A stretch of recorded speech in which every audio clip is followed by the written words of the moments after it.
Барлықтарыңызға қайырлы күн достар. Бүгін сіздерге өте тойымды, дәмді салаттың рецептімен бөлісемін. Қарапайым ғана заттардан тұратын, өте оңай жасалынатын салат. Ауызашарға міндетті түрде жасап көріңіздер. Видеоны соңына дейін қарап, YouTube арнама тіркеліп қойды ұмытпаңыздар. Бізге 3 жұмыртқа, 2 қызылша, 1 тіше сарымсақ, чеснок, яғни сосын сыр және де майонез қажет. Алдымен жұмыртқамызды үккіштен өткіземіз. Одан соң сырымызды де үккіштің майда көзден өткіземіз. Төменге описанияға қанша мөлшерде керектігін барлығын жазып қалдырамын.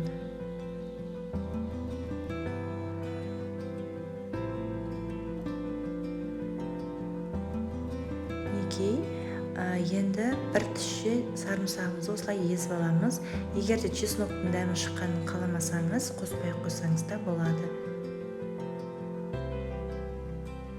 Ең соңында үккіштен қызылша өткіземіз. Мұнда 3 қызылша, бірақ мен 2-ін қостым. 2-і де жеткілікті.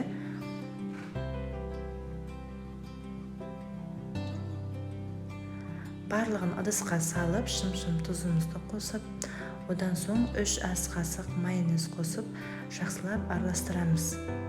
Егер де майонезі аздау болып қоса, тағы да қоссаңыздар болады. Өте дәмді салат, тойымды, ауызашарға міндетті түрде жасап көріңіздер, және де бетіне осылай үккіштен сырды өткізіп қоссаңыздар болады. Сіздерге жасауға кеңес беремін. Оңай жасалынады, жылдам жасалынады. Видео ұнаған болса, лайк басып, комментарий қалдыруды ұмытпаңыздар, және де осы видеоны достарыңызбен бөлісіп қоюды ұмытпаңыздар. Назар қойып тыңдағандарыңызға, барлықтарыңызға рахмет достар. Баршаңызға ас болсын, Рамазан айы барлығымызға мүбәрәк болсын.